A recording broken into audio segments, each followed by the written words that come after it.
ಇದ್ದೀಯ. ಈ ರೀತಿಯಾಗಿ ಮಳೆ ಸುರಿಯುತ್ತಾ ಇದ್ದರೂ ನಂದನವನದ ಉಪವನದಲ್ಲಿ ಯತಿಯ ವೇಷದಲ್ಲಿ ಪಾರ್ಥ ಕುಳಿತುಕೊಂಡಿದ್ದಾನೆ. ಕಾರಣ ಸುಭದ್ರೆಯನ್ನು ಕೌರವನಿಗೆ ಕೊಡಬೇಕೆನ್ನುವ ಹಾಗೆ ಅಣ್ಣ ನಿಶ್ಚಯಿಸಿದ್ದಾನೆ.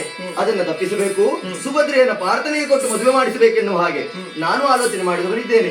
ಯತಿಯ ವೇಷದಲ್ಲಿ ನೀನು ಕುಳಿತುಕೊಂಡದ್ದೇ ಹೌದಂತಾಗಿದ್ರೆ ಅಣ್ಣನೇ ಸುಭದ್ರೆಯನ್ನು ನಿನ್ನಲ್ಲಿ ಕಳುಹಿ ಕೊಡ್ತಾನೆ.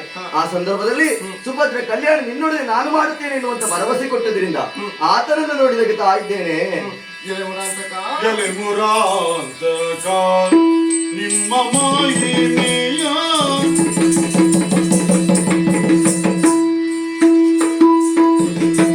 ಎಲೆಮುರಾಂತಗ ನಿಮ್ಮ ಮಾಯಿನಿಯ ನೆಲೆಯಬಲ್ಲವರ್ ಯಾರು ಜಗದಲ್ಲಿ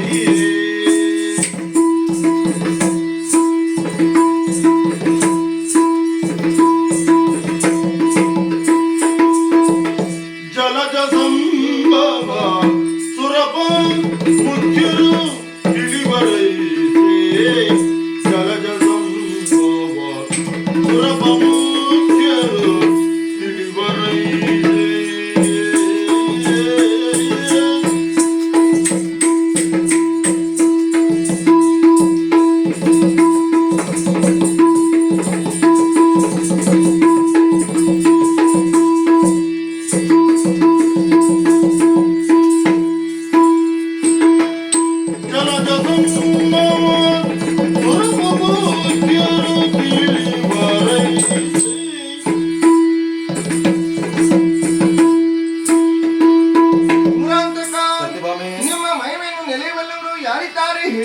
ಹೆಚ್ಚೇನೋ ದೇವತೆಗಳನ್ನು ಸಾಧ್ಯವಾಗಿದೆ. ನನಗೂ ಕೂಡ ಆಸೆ ಇತ್ತು ನಿಮ್ಮ ತಂಗಿ ಸುಭದ್ರೆ ಮದುವೆಯನ್ನು ಕಾಣಬೇಕೆನ್ನುವುದಾಗಿ. ಇವಾಗ ನೀವು ಅವಕಾಶ ಮಾಡಿಕೊಟ್ಟಿದ್ದೀರಿ. ಸುಭದ್ರೆ ಬಾಳೆಯನ್ನು ಬೆಳಗಬೇಕು ಅಂತ ಆದ್ರೆ ಅರ್ಜುನನ ಕೈ ಹಿಡಿಲೇಬೇಕು. ಸುಭದ್ರ ಕಲ್ಯಾಣವಾಗಲಿ, ಎಲ್ಲರಿಗೂ ಒಳ್ಳೆಯದಾಗಲಿ, ಹಾಗೆ ಆಗಲಿ. ಅಮ್ಮ ನಿಮ್ಮ ಮನೆಗಳ